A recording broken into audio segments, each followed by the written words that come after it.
There are going to be three parts to this sermon, or three things you need to remember. I'm going to tell you what they are up front in case you'd like to take a nap. And when you hear people rustling, get ready to do the Nicene Creed, you can come out of your nap. So here's the first thing I want you to be aware of.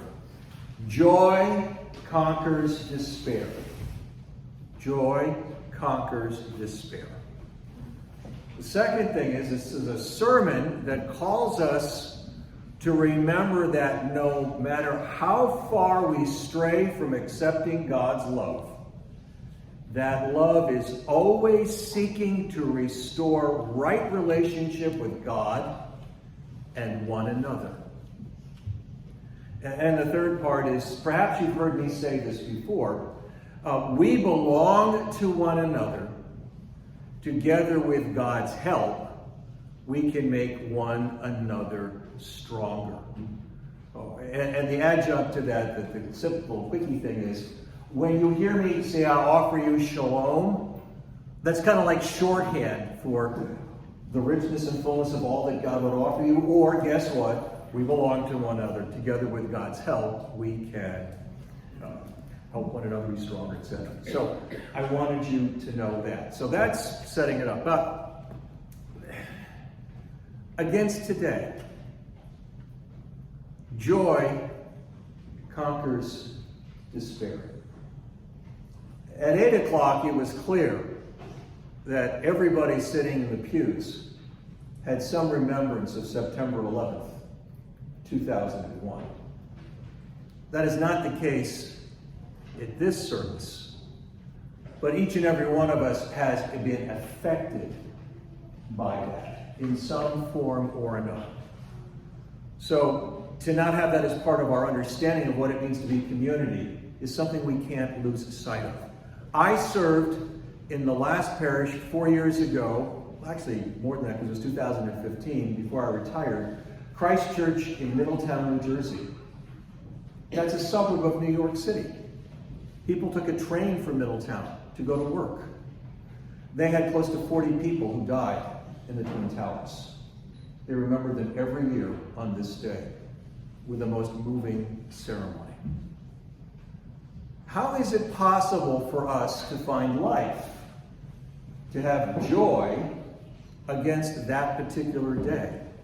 I will tell you about a gift that was given to me in the parish I served in Tuscaloosa, Alabama, when I was asked to do a wedding in November of 2001. And here's the odd thing about the wedding. I was getting prepared for it. And, we're still pushing back against, the same kind of feeling of everything floating over us, not unlike kind of pushing back against COVID.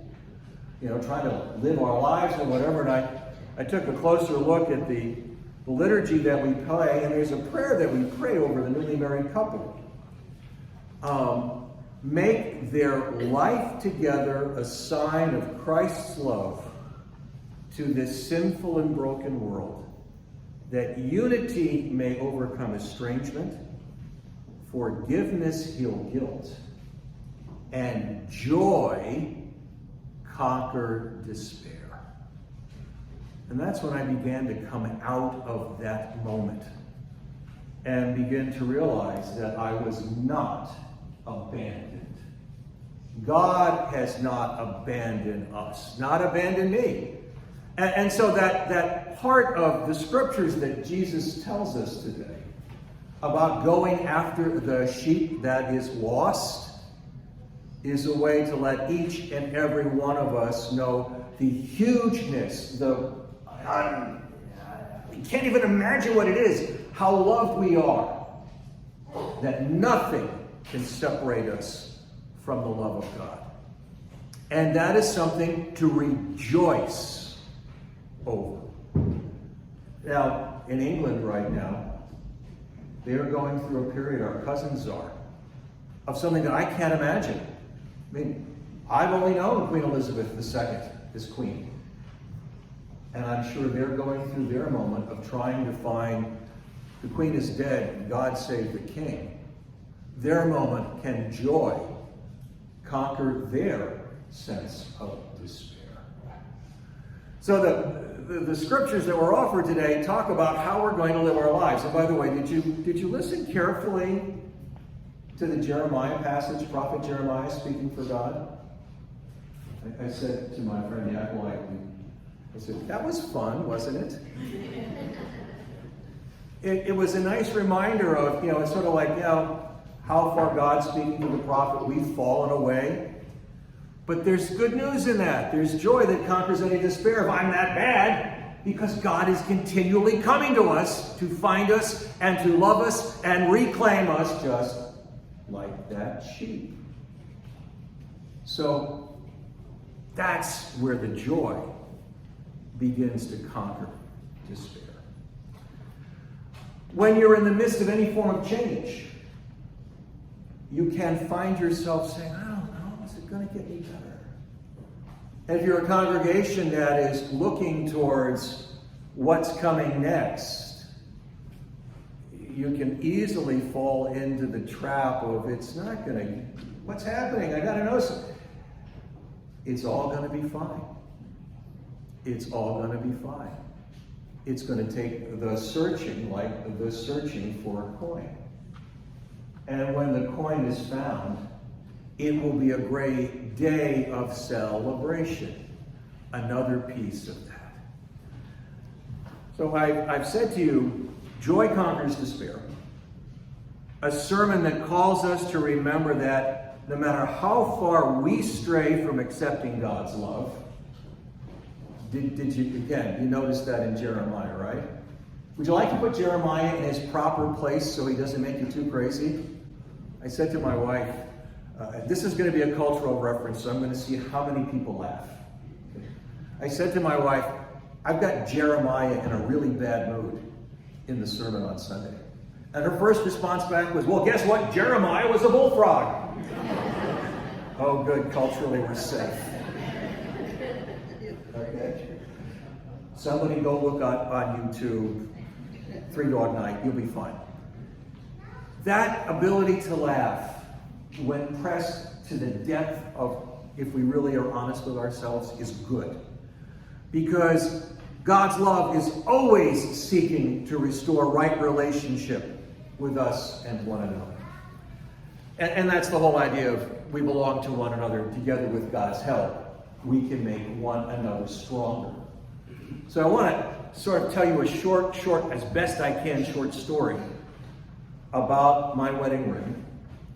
And you'll see how this ties in to the widow's part and maybe to any of the other pieces that I've spoken to you about today.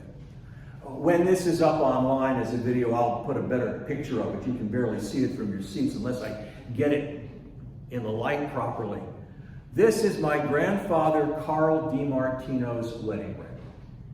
My mother decided that I, the oldest of the 6 boys, was the one who would be most appropriate to be given this ring. Now, I'm also William Carl Thomas, named after him, but I kind of agreed with my mother, of course, why not?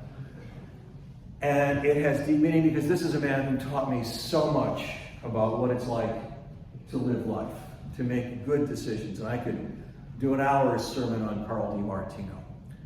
But I was given this ring, which, oddly enough, is not in keeping with our times, which might be a more simple gold band. It's got 3 diamonds in it. They're not, I've had it appraised and looked at. They're really weird diamonds, so I like that as well. And I love wearing it because I remember Carl.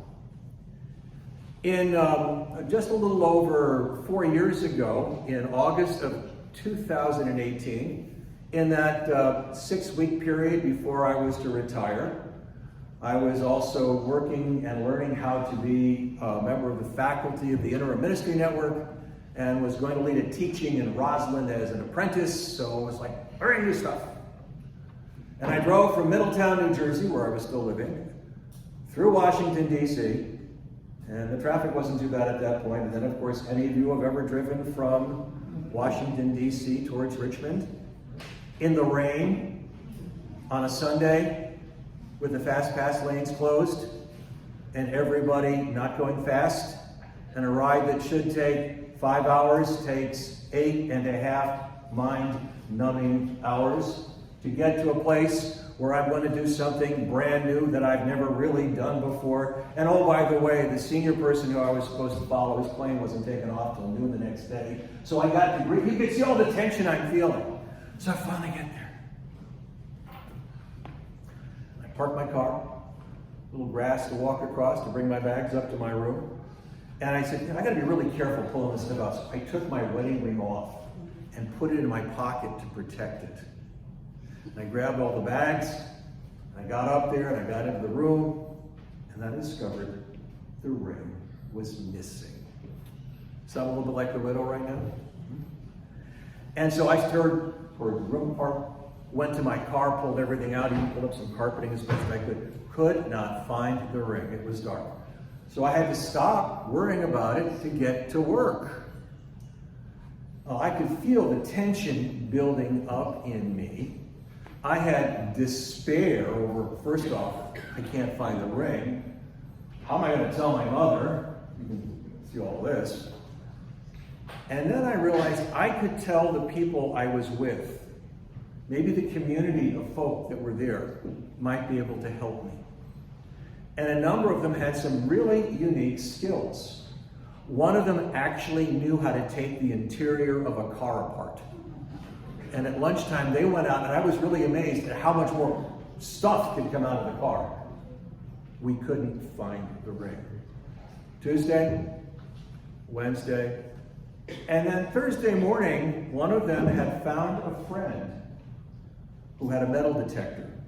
And I had said, well, they've mowed the grass. It's not going to do any good.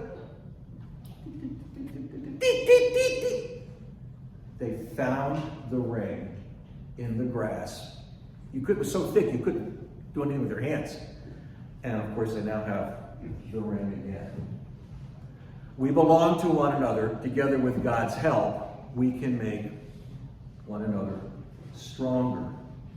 I was only able to do this and find my joy against my despair, against the community.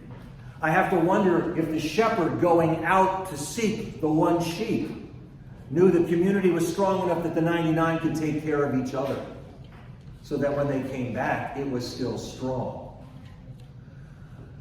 I offer all of this to you as your jumping off point to your kickoff year, to know that nothing can separate you from the love of God. Only the best is yet to come. You will be drawn back in. I will say this again as I said last week. We had a family that was baptized here last week. I see a number of them in their pew. They wouldn't be here if it hadn't been for your welcome and your authentic sense of being community. So, again, let me leave you with this. Joy conquers despair. A sermon that calls us to remember that no matter how far we stray from accepting God's love, that love is always seeking to restore right relationship with God and one another. And I will say to you this, one of the ways that we feel that right relationship is when we are together and we are sharing it with the world. All these words I offer in the name of God, Father, Son, and Holy Spirit.